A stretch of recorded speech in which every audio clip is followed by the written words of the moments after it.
یہ ہے کہ اسٹیبلشمنٹ کوئی چیز نہیں ہے، جو سیاسی جماعتیں ہیں اگر وہ مل کے فیصلہ کر لے تو اسٹیبلشمنٹ کچھ نہیں. اور اسٹیبلشمنٹ جو ہے کسی کو مجبور نہیں کرتی کہ آپ اگر نئے حکومت چلا رہے ہیں تو وہ مجبور کرتی کہ آپ اس طریقے سے ٹی ایل پی ہے، اس کے بارے میں بھی یہ باتیں گونجتی رہی ہیں جی کہ یہ بھی بلائی گئی جماعت ہے، خود مطلب کہ آرمی کی تیار کردہ یا اسٹیبلشمنٹ کی تیار کردہ. اسٹیبلشمنٹ اس ملک کے دفاع کے لیے، اس ملک کی حفاظت کے لیے. موجودہ دور میں ابھی جو فلسطین کے واقعات چل رہے ہیں اس میں اگر آپ کی جماعت اقتدار میں ہوتی تو وہ اس وقت کیا فیصلہ کرتی؟ الرحمن الرحیم. السلام علیکم، میں ہوں خرم ابن شبیر اور آپ دیکھ رہے ہیں نور میڈیا چینل. الیکشن کے اعلان کے بعد سے ہی سیاسی سرگرمیاں عروج پر آ چکی ہیں. اس سلسلے میں ہم نے بھی انٹرویو کا ایک سلسلہ شروع کیا ہے. اسی سلسلے کی ایک کڑی شفیق قادری صاحب ہمارے ساتھ موجود ہیں ٹی ایل پی سے. ان سے جانیں گے کہ سیاسی سرگرمیاں ان کی کیسی جا رہی ہیں اور اس وقت ان کی الیکشن میں کیا پوزیشن ہوگی. السلام علیکم سر. جی وعلیکم السلام، آپ خیریت سے ہیں؟ آپ الحمدللہ، بہت شکریہ سر جی، آپ نے ٹائم دیا. اچھا سر، پہلے تو آپ بتائیے گا کہ اس وقت آپ کی جو سیاسی سرگرمیاں ہیں وہ کیسی جا رہی ہیں؟ سب سے پہلے میں نور میڈیا چینل کے دوستوں کا، آپ سب کا شکریہ ادا کرتا ہوں کہ آپ نے ہمیں وقت عنایت فرمایا. دوسرے نمبر پر یہ ہے کہ جی سیاسی سرگرمیاں تحریک لبیک جس دن سے معرض وجود میں آئی ہے اس دن سے ہم میدان عمل میں ہیں اور الحمدللہ ہر معاذ پر ہم پیش ہیں. اب جب الیکشن اناؤنس ہوا ہے تو سیاسی حوالے سے بھی ہم اپنے یو سیز کے اندر اور اپنے حلقے کے اندر سرگرم عمل ہیں.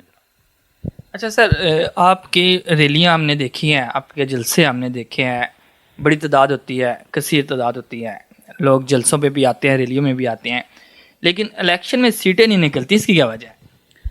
دیکھیں جی، ایک ہمارا الیکشن گزرا ہے 2018 کا، اب یہ دوسرا الیکشن آئے گا. جنرل الیکشن 2018 میں بھی ہمارا ایک اچھا ووٹ بینک تھا اور سندھ اسمبلی میں ہماری 3 نشستیں ہیں. اس حوالے سے اگر دیکھا جائے تو بہت ساری دوسری پارٹیاں، ان کا تقابل کیا جائے تو ان کو پہلے الیکشن میں ایک سیٹ بھی نہیں ملی. دوسرے نمبر پر ہے کہ ان کا ووٹ بینک اور ہمارے ووٹ بینک میں بھی بہت فرق ہے. انشاءاللہ العزیز اس دفعہ ہمیں بڑا یقین ہے اللہ تعالیٰ کی بارگاہ میں کہ سیٹیں بھی ہوں گی اور ووٹ بینک بھی انشاءاللہ بڑھے گا.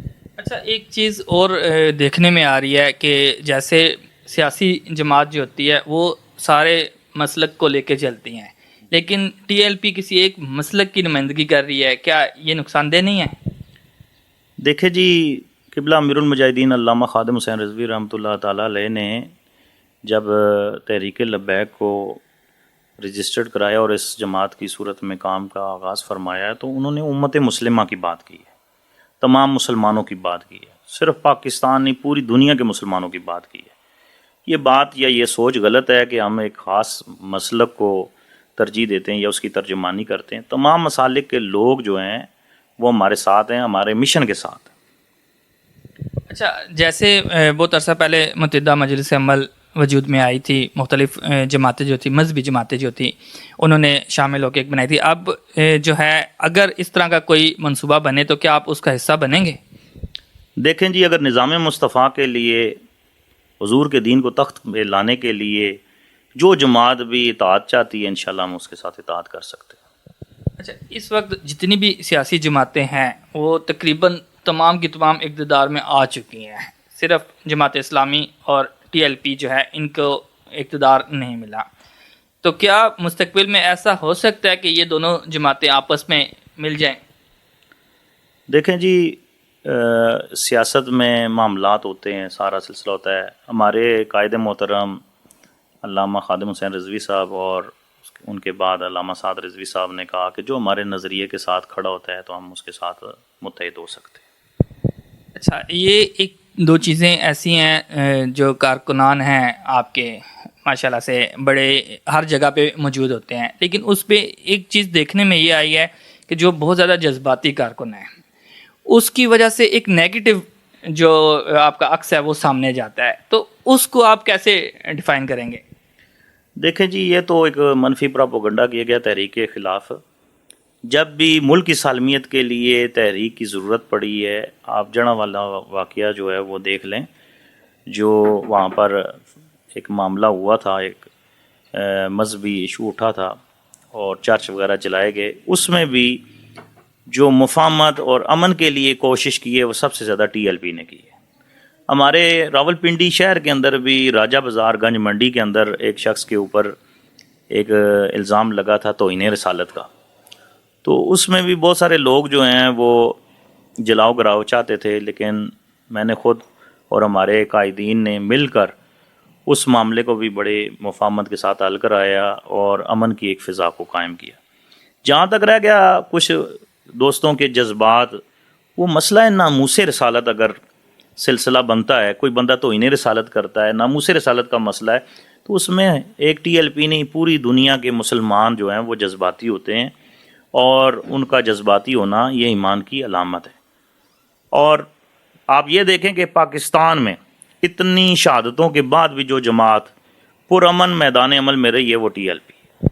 اچھا، آپ نے جو ابھی گفتگو کی اس میں کچھ دو چار چیزیں میرے ذہن میں آئی ہیں کہ میں نے خود بھی آبزرو کیا، چیک بھی کیا کہ ٹی ایل پی نے میڈیکل کیمپ بھی لگائے ہیں، ٹی ایل پی نے دسترخوان بھی لگائے ہیں، افطاری کا سلسلہ بھی کیا ٹی ایل پی نے، لیکن اس کے باوجود ٹی ایل پی کے پازیٹیو جو چیزیں ہیں وہ منظر عام پر نہیں آتی، لیکن نیگیٹو جو ہے وہ ایک دم سے آ جاتی ہے۔ اس کی کیا وجہ ہو سکتی ہے؟ دیکھیں جی، جماعتوں کو پیچھے کرنے کے لیے کوشش کی جاتی ہے، دبانے کی کوشش کی جاتی ہے، جس طرح میڈیا پہ ہمارے لوگوں کو نہیں دکھایا جاتا، فیس بک آئی ڈی پہ قبلہ امیر المجاہدین کی تصویر لگ جائے تو وہ آئی ڈی بلاک ہو جاتی ہے، یہ ساری چیزیں ہیں۔ اسلام کا جو پیغام ہے نا وہ ان چیزوں سے رکنے والا نہیں ہے، یہ جتنا مرضی منفی پروپیگنڈا کرتے رہیں۔ آپ دیکھیں قبلہ امیر المجاہدین کے جو جنازے پہ افراد کی شرکت ہے اور لوگوں کی جو دلچسپی ہے، وابستگی ہے، محبت ہے، عشق ہے، یہ بتاتے ہیں کہ ہمارا پیغام ہر گھر تک پہنچ چکا ہے، ہر سینے تک امیر المجاہدین کا پیغام پہنچ چکا ہے، اور وہ وقت دور نہیں ہے انشاءاللہ العزیز پورے پاکستان میں سب سے بڑی جماعت اگر میدان عمل میں ابھرے گی، الیکشن کے اندر ان کا رزلٹ آئے گا تو وہ تحریک لبیک ہوگی۔ اچھا، اب آتا ہوں میں سیاسی پس منظر کو لے کے چلتے ہیں کہ ابھی تک جو جماعتیں حکومت میں آئی ہیں، اقتدار میں آئی ہیں، جیسے پی ٹی آئی آ گئی ہے، پیپل پارٹی آ گئی ہے، نون لیگ آ گئی، جب تک تو وہ اقتدار میں رہتی ہیں تب تک سب ٹھیک ہوتا ہے۔ جیسے وہ اقتدار سے نکلتی ہیں یا نکالا جاتا ہے تو وہ کہتے ہیں جی کہ یہ اسٹیبلشمنٹ کروا رہی ہے، یہ آرمی کروا رہی ہے، تو کیا آپ سمجھتے ہیں کہ اس طرح کا کوئی سین ہے کہ اسٹیبلشمنٹ جو ہے وہ جو حکومت ہے وہ بنانے اور توڑنے میں کردار ادا کرتی ہے؟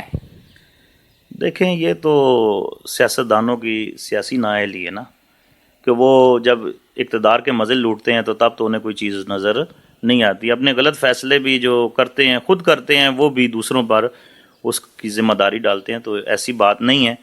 ملک میں ایک جمہوری نظام ہے اور جمہوری نظام چلانے والے لوگ یا جمہوری نظام کا حصہ جو لوگ ہیں اگر وہ بیٹھ کر ایک فیصلہ کریں تو کبھی ایسے نہیں ہو سکتا۔ آپ کے کہنے کا مطلب یہ ہے کہ اسٹیبلشمنٹ کوئی چیز نہیں ہے، جو سیاسی جماعتیں ہیں اگر وہ مل کے فیصلہ کر لے تو اسٹیبلشمنٹ کچھ نہیں کر سکتی؟ دیکھیں، اسٹیبلشمنٹ جو غلط فیصلوں کا الزام اسٹیبلشمنٹ پہ ڈالا جاتا ہے یہ ایک معاملہ میری سمجھ سے باہر ہے۔ بقایا اسٹیبلشمنٹ اس ملک کے دفاع کے لیے، اس ملک کی حفاظت کے لیے ہے، اور اسٹیبلشمنٹ جو ہے کسی کو مجبور نہیں کرتی کہ آپ اگر نائل حکومت چلا رہے ہیں تو وہ مجبور کرتی کہ آپ اس طریقے سے حکومت چلائیں۔ باقی بہت سارے معاملات میں اسٹیبلشمنٹ کا بھی ایک سسٹم ہوتا ہے، ایک حد تک ہوتا ہے، لیکن حد سے زیادہ جو ایک سلسلہ ہے وہ میرے سمجھ سے باہر ہے۔ جیسے عمران خان ابھی نکالا گیا یا نواز شریف نکلے تو نواز شریف کا بھی یہ نعرہ تھا کہ مجھے کیوں نکالا گیا، اور عمران خان بھی کہتے تھے کہ میں پوچھتا ہوں ان سے، تو اس سے تو صاف پتہ چلتا ہے کہ اسٹیبلشمنٹ کا کردار ہے۔ لیکن ایک اور چیز میرے ذہن میں آئی ہے کہ جو ٹی ایل پی ہے اس کے بارے میں بھی یہ باتیں گونجتی رہی ہیں جی کہ یہ بھی بلائی گئی جماعت ہے، خود مطلب کہ آرمی کی تیار کردہ یا اسٹیبلشمنٹ کی تیار کردہ جماعت ہے، تو اس حوالے سے آپ کیا کہیں؟ دیکھیں جی، کہنے سے تو سب بہت کچھ کہا جاتا ہے، بات ہوتی ہے ثبوت کی، بات ہوتی ہے دلائل کی، کہ دلائل کی روشنی میں بات کی جائے۔ جتنا تحریک لبیک کے کارکنان پر ظلم و ستم ہوا ہے، اسٹیبلشمنٹ کی بنائی ہوئی جماعتوں پر اتنا ظلم نہیں کیا جاتا، اتنا انہیں پیچھے نہیں کیا جاتا۔ باقی ہم نے ایک سچے دل سے اس ملک کی سالمیت کے لیے، سب سے پہلے اسلام، اس کے بعد پاکستان اور اس کی عوام کے لیے قدم اٹھایا ہے، انشاءاللہ اللہ ہماری مدد کرے گا۔ اچھا، موجودہ دور میں ابھی جو فلسطین کے واقعات چل رہے ہیں، اس میں ابھی تک پاکستان کی طرف سے مذمت بھی اس طرح نہیں کی گئی، نہ کوئی اسلامی ممالک کی طرف سے کچھ اقدامات کیے گئے یا کچھ بیان دیے گئے۔ اگر آپ کی جماعت اقتدار میں ہوتی تو وہ اس وقت کیا فیصلہ کرتی؟ دیکھیں جی، ہماری جماعت اگر اقتدار میں ہوتی تو باقاعدہ اعلان جہاد کرتے، فلسطینی مسلمانوں کے لیے یہ باقاعدہ عملاً میدان جہاد میں ہماری فوج کے جوان اترتے اور ہم ان کے ساتھ قبلہ اول کی حفاظت کے لیے کھڑے ہوتے۔ اچھا، ایک آخری سوالوں کی طرف جاتے ہیں۔ ابھی جو پچھلے الیکشن تھے اس میں آپ کے ووٹ بہت زیادہ تھے لیکن سیٹیں نہیں تھیں۔ ابھی کی جو پوزیشن ہے اس میں آپ نے کہا ہے کہ ہماری جو گراؤنڈ میں جتنے بھی فیلڈ میں کام چل رہا ہے وہ پہلے سے زیادہ بہتر چل رہا ہے۔ ابھی آپ کیا سمجھتے ہیں کہ اس وقت ٹی ایل پی کس پوزیشن پہ موجود ہے؟ انشاءاللہ پہلے سے بہت زیادہ بہتر میدان عمل میں ہے ٹی ایل پی، اور اچھے کینڈیڈیٹ ہمارے ساتھ شامل ہو رہے ہیں۔ دوسری جماعتوں سے لوگ لا تعلقی کر کے ٹی ایل پی میں آ رہے ہیں، تجربہ کار سیاستدان آ رہے ہیں اور پڑھے لکھی قیادت ہمارے ساتھ شامل ہو رہی ہے۔ تو امید یہی ہے کہ بہت بڑے بڑے برج بھی گریں گے اور سیٹیں بھی نکلیں گی اور ووٹ بینک بھی انشاءاللہ زیادہ ہوگا۔ اچھا، جیسے عمران خان صاحب کے ساتھ بہت ساری جماعتیں جڑ گئی تھی، بہت سارے لوگ جڑ گئے تھے، لیکن جب ان پہ برا وقت آیا تو وہ نکلنا شروع ہو گئے، تتر بتر ہونا شروع ہو گئے۔ انہوں نے بھی ایسا کیا جی کہ جو ان کے اپنے ورکر تھے ان کی جگہ پہ انہوں نے ٹکٹ ہولڈر جو ہیں ایسے بندے منتخب کیے جو دوسری جماعتوں سے آئے تھے۔ تو کیا ٹی ایل پی میں بھی ایسا ہوگا؟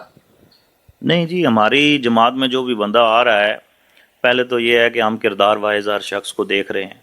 با کردار لوگ اس ملک میں موجود ہیں جو اچھی سیاست کے قائل ہیں، جو اچھی سیاست کرنا چاہتے ہیں، سارے لوگ برے بھی نہیں ہیں، اور جو با کردار لوگ ہیں جن کا ماضی ستھرا ہے اور وہ ستھری سیاست کرنا چاہتے ہیں، جیسے عثمان خضر مانگڑ صاحب ہیں، وہ ایک اچھی فیملی کے فرد ہیں اور اچھے سیاستدان ہیں، پڑھے لکھے بھی ہیں، اور وہ ٹی ایل پی میں شامل ہوئے اور ٹی ایل پی انہیں لے گئی۔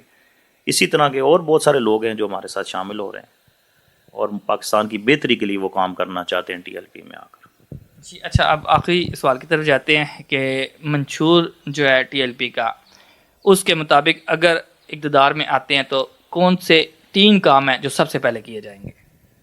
دیکھیں جی، ٹی ایل پی اگر میدان عمل میں آتی ہے تو پوری امت مسلمہ میں جہاں پر بھی مسلمانوں پر ظلم و ستم ہے ان کی مدد اور دستگیری کے لیے ٹی ایل پی میدان میں آئے گی۔ سودی نظام کو ختم کرنا چاہتی ہے ٹی ایل پی، اس ملک کی معاشی نظام کو بہتر کرنا چاہتی ہے ٹی ایل پی، اور اس کے علاوہ تعلیمی نظام ہے، جتنا بھی نظام ہے، جس طرح صحابہ کرام کے دور میں تعلیمی نظام اور معاشی نظام بنایا گیا، ٹی ایل پی اس کو بنانا چاہتی ہے۔ اچھا، آخر میں اپنے نوجوانوں کو یا ووٹرز کو کیا پیغام دینا چاہیں گے؟ دیکھیں جی، میں عام سننے والوں کو، ووٹرز کو یہ پیغام دینا چاہتا ہوں کہ قرآن کا یہ وعدہ ہے والذی ارسل رسولہ بالہدی ودین الحق لیظہرہ علی الدین کلہ، حضور کا دین تمام ادیان پر غالب آئے گا، یہ اللہ کے قرآن کا وعدہ ہے۔ میں ووٹر کو یہ پیغام دینا چاہتا ہوں کہ آپ نے 76 سال کے اندر ان تمام سیاسی جماعتوں کو آزمایا ہے، آپ ایک موقع حضور کے نظام کو دے کر دیکھیں، انشاءاللہ العزیز اس ملک میں بڑی بہار آ جائے۔ جزاک اللہ جی، بہت شکریہ، آپ نے دیکھا آج کا انٹرویو۔ انشاءاللہ اگلی پھر ویڈیو میں حاضر ہوں گے، مجھے اجازت دیجیے گا، اللہ حافظ۔